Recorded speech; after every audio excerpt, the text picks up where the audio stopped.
Selamat sejahtera. Saya Kirtana anak perempuan Subrahmani. Nombor kad metrik saya adalah 102289. Saya merupakan ahli daripada kumpulan 6 bagi subjek ekonomi dan sosieti. Marilah kita mendengar serba sikit tentang latar belakang Kampung Pangkalan Kuap. Kumpulan kami memilih Kampung Pangkalan Kuap, Kota Samaran sebagai tempat kajian. Kampung ini berada di sebelah timur Sarawak. Jarak antara Kuching ke Kampung Pangkalan Kuap adalah 30 hingga 40 km. Kampung Kuap ditubuhkan pada tahun 1913. Terdapat sebanyak 340 buah rumah di kampung ini dan seramai 2,000 orang lebih tinggal di kampung ini. Dari segi demografi kampung ini, terdapat 2 sungai dan 2 bukit, iaitu Bukit Jarum dan Bukit Kuap. Dari segi ekonomi pula, yang dilakukan oleh penduduk kampung ini adalah kegiatan pertanian seperti menanam padi, menanam kelapa sawit, menanam sayur seperti sawi, kacang, terung, menanam buah-buahan seperti buah zaitun dan buah anggur. Ada juga penduduk yang melakukan aktiviti peternakan seperti itik, ayam, kambing. Di Kampung Kuap ini berlaku banjir lebih daripada 3 kali, iaitu pada tahun 2004, 2014 dan 2019. Pada November 11, 2024, kumpulan kami seramai 10 orang telah menjalankan kerja lapangan di Kampung Pangkalan Kuap, Kota Samaran, Sarawak. Untuk keterangan lebih lanjut, saksikanlah video kami. Nama saya Winston Puan Analinggap, nombor matriks 82234. Saya akan membincangkan faktor-faktor yang menyebabkan banjir di Kampung Pangkalan Kuap, Kota Samarahan. Faktor pertama ialah sungai yang tidak dibersihkan, khususnya Sungai Pangkalan Kuap dan Sungai Dilam. Ketidakbersihan sungai yang disebabkan oleh sampah sarap dan tanaman liar dapat menyumbat saliran air, meningkatkan risiko banjir, terutama semasa musim hujan. Faktor kedua yang turut memainkan peranan ialah perparitan yang tidak sistematik di sekitar kampung. Saluran air yang kecil dan penuh dengan sampah sarap serta sisa makanan dapat menyebabkan aliran air tidak efisien, meningkatkan kemungkinan banjir ketika hujan lebat. Oleh itu, penting untuk memperbaiki perparitan dengan baik untuk mengurangkan risiko banjir yang dihadapi. Terima kasih. Okey, terima kasih kepada saudara Winston. Nama saya Nurwadina binti Syafri. Nombor matrik saya 102033. Okay. Faktor yang ketiga ialah hujan yang berterusan. Buktinya, pada 2019 berlaku hujan tanpa henti dan banjir melepasi 2 meter lebih. Sekiranya hujan lebat dan berlangsung secara terus-menerus dalam beberapa hari di Kampung Pangkalan Kuap, ianya dapat mengakibatkan saluran pembuangan air seperti sungai tidak dapat menampung dengan baik sehingga terjadinya luapan air yang mengakibatkan banjir. Okay, faktor yang terakhir ialah proses pembandaran. Proses pembandaran di Kampung Pangkalan Kuap menyebabkan banyak kawasan dipermodenkan. Selama proses pembandaran, tanah terbuka seringkali dikembangkan menjadi kawasan pembandaran dengan banyak bangunan, kemudahan infrastruktur dan jalan telah dibina. Contohnya di Jalan Datuk Muhammad Musa. Perubahan ini dapat mengurangi resapan air dan kemampuan tanah untuk menyerap air hujan. Oleh itu, air hujan tidak dapat meresap baik ke dalam tanah dan ini akan meningkatkan risiko banjir di Kampung Pangkalan Kuap. Sekian, terima kasih. Nama saya Alraniri bin Richard, nombor matrik 102288. Langkah-langkah untuk mengatasi banjir ialah pihak berkuasa serta pihak kampung haruslah memastikan sistem pembaritan dalam keadaan baik. Hal ini disebabkan ia berisiko tinggi untuk terjadinya banjir. Pihak berkuasa perlu sentiasa memeriksa keadaan pembaritan agar air hujan dan air limpahan dapat mengalir dengan baik. Selain itu, pihak kampung juga perlu memastikan keadaan parit sentiasa bersih supaya tidak tersumbat. Dan saya serahkan langkah-langkah seterusnya kepada Salam sejahtera, nama saya Fatina Najwa binti Zainal, bernombor matrik 101695. Langkah yang kedua adalah pihak berkuasa perlu melaksanakan kempen kesedaran tentang isu banjir. Dengan adanya kempen kesedaran ini, pihak kampung akan sedar tentang bahaya banjir serta mereka mengetahui langkah-langkah dalam menanganinya. Oleh demikian, mereka akan sentiasa memastikan keadaan kampung berada dalam keadaan bersih dan selamat. Selain itu, mereka akan menjadi seorang yang proaktif dalam mempersiapkan diri menghadapi banjir. Sekian, terima kasih. Assalamualaikum dan salam sejahtera. Saya Nurharini binti Wasli, No Matrix 102050. Berdasarkan kajian yang telah kami lakukan di Kampung Pangkalan Kuap berkenaan isu bencana banjir, terdapat 5 impak yang telah kami dapati. Antaranya dari segi kerosakan harta benda, kegiatan ekonomi, pengangkutan, kesihatan dan keselamatan. Baiklah, di sini saya akan mengulas dengan lebih lanjut tentang impak kerosakan harta benda. Kerosakan harta benda terdiri daripada kerosakan pada rumah, kenderaan, televisyen, freezer dan benda-benda berharga yang lain. Baiklah, impak ini juga merupakan impak bencana banjir yang paling dominan.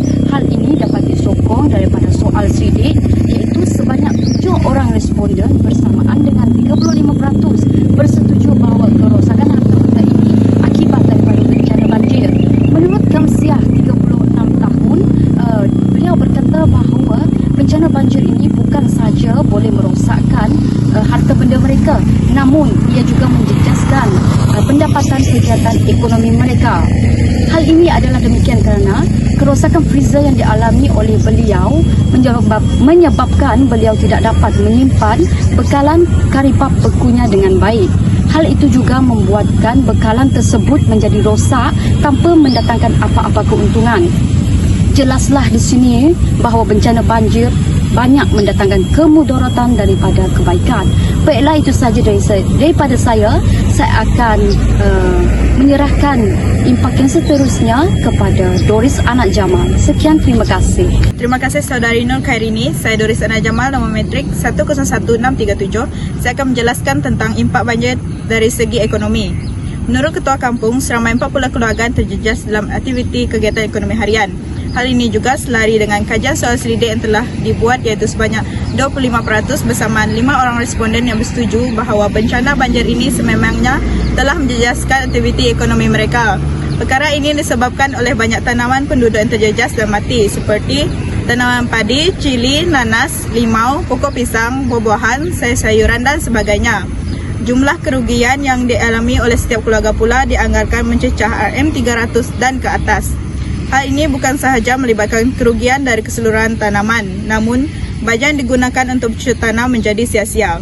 Seterusnya, selain aktiviti pertanian, kegiatan peternakan juga turut memberi kesan kepada penduduk seperti peternakan ayam dan itik. Hal ini dikatakan demikian kerana peternakan tersebut tidak dapat diselamatkan kerana terkena arus banjir. Jumlah kerugian pula dianggarkan mencecah RM300 dan ke atas. Terima kasih saudari Doris. Saya Syamil bin Gapul, nombor metrik 102151, ingin membincangkan tentang impak yang seterusnya, iaitu pengangkutan. Pengangkutan juga merupakan salah satu impak daripada kesan bencana banjir di Kampung Pangkalan Kuap. Berdasarkan analisis kajian, terdapat 20% atau 4 orang penduduk Kampung Pangkalan Kuap. Buktinya, bencana banjir yang melanda Kampung Pangkalan Kuap telah menyebabkan pergerakan penduduk setempat menjadi terhad. Sebagai contoh, perkara tersebut mengganggu aktiviti harian mereka seperti penduduk tidak dapat pergi ke kerja akibat mengalami kerosakan kenderaan yang teruk. Jalan utama yang sering mereka gunakan juga telah ditutup akibat banjir. Menurut salah seorang responden, yaitu Encik Effendi yang berumur 57 tahun, beliau merupakan penjawat swasta dan juga menjalankan perniagaan kecil sebagai penjual air dan goreng-gorengan di dalam kampung tersebut. Beliau menyatakan bahawa bencana tersebut telah menjejaskan pendapatan tetap dan sampingan beliau. Sebagai contoh, ketidakhadiran atau cuti yang diambil olehnya akibat banjir telah menyebabkan gajinya turut terjejas. Berbeza dengan mereka yang menjawat jawatan dalam sektor kerajaan. Okey, saya akan teruskan dengan saudari Joycey untuk menerangkan impak yang seterusnya. Terima kasih saudara Syamil. Saya Joycey dengan nombor metrik 101770. Seterusnya, hasil kajian kami juga mendapati bahawa banjir turut memberi impak terhadap kesihatan. Hal ini dikatakan demikian kerana sebanyak 15% seramai 3 orang responden telah mengalami masalah kesihatan selama banjir ini berlaku. Buktinya, demam, batuk, selesema dan sakit kepala dan lain-lain. Bukan itu saja, kecederaan dari segi fizikal bukan fatal juga boleh berlaku sebelum, semasa dan selepas banjir, sepanjang fasa pembersihan dan semasa pemulihan kawasan pasca banjir, menurut Abaya 2009. Antara punca kecederaan yang dialami penduduk kampung adalah seperti terjatuh dan terkena serangan binatang berbisa. Golongan muda hingga pertengahan usia paling banyak berisiko untuk mengalami kecederaan ini kerana mereka merupakan golongan yang paling aktif dalam mengambil bahagian dalam aktiviti bantuan sukarela semasa dan selepas musim banjir. Menurut responden iaitu Puan Rafidah berumur 36 tahun, beliau menyatakan bahawa dia mengalami demam yang berpanjangan akibat bencana banjir ini. Perkara ini juga mempengaruhi aktiviti ekonomi harian seperti berniaga hasil daripada pertanian beliau seperti buah tembikai, limau kasturi dan jagung. Sekian itu sahaja daripada saya. Terima kasih kepada Joyce. Baiklah, nama saya Nur Amira Maisara binti Tua, nombor matrik 101975. Impak yang terakhir ialah dari segi keselamatan. Terdapat 5% dan 1 orang yang mengatakan penduduk turut terancam sepanjang berlaku banjir. Hal ini kerana terdapat segelintir penduduk yang tidak peka akan kejadian banjir yang melanda kampung tersebut. Menurut Tuan Umar bin Seli, 50 tahun, kejadian banjir berlaku pada tengah malam di mana penduduk setempat sedang tidur. Selain itu, penduduk juga terdedah dengan risiko bahaya seperti terkena renjatan elektrik, jangkitan penyakit berjangkit seperti kencing tikus, taun, cirit-birit dan demam akibat banjir. Tidak lupa juga akan binatang-binatang yang berbisa seperti ular, lipan dan kalajengking yang boleh muncul pada bila-bila masa sahaja ketika bencana tersebut. Sekian, terima kasih. Saya teruskan kepada saudari yang seterusnya. Terima kasih saudari Sarah. Secara keseluruhannya, bencana banjir ini telah memberi impak yang serius terhadap ekonomi penduduk kampung Pangkalan Kuap. Kerugian harta benda seperti rumah, tanaman dan ternakan dapat menjejaskan kehidupan ekonomi setempat. Selain itu, kerosakan terhadap infrastruktur seperti jalan raya boleh menghalang aktiviti ekonomi harian penduduk. Oleh itu, pihak berwajib seperti Sarawak Economic Development Corporation (SEDC) telah berinisiatif untuk memberikan bantuan dari segi wang tunai bernilai RM500 bagi setiap ahli keluarga yang terjejas. Selain itu, bantuan keperluan makanan juga disediakan oleh NGO dan Baitumal bagi mereka yang terjejas dalam bencana banjir ini. Terdapat juga langkah yang efektif untuk menangani impak banjir ini, iaitu dengan melaksanakan aktiviti membersihkan kawasan sungai sekurang-kurangnya sekali setahun oleh pihak yang berwajib seperti Drainage and Irrigation Department. Akhir sekali, kerja lapangan berkumpulan ini juga dapat meningkatkan kemahiran komunikasi dan semangat kerjasama di kalangan pelajar.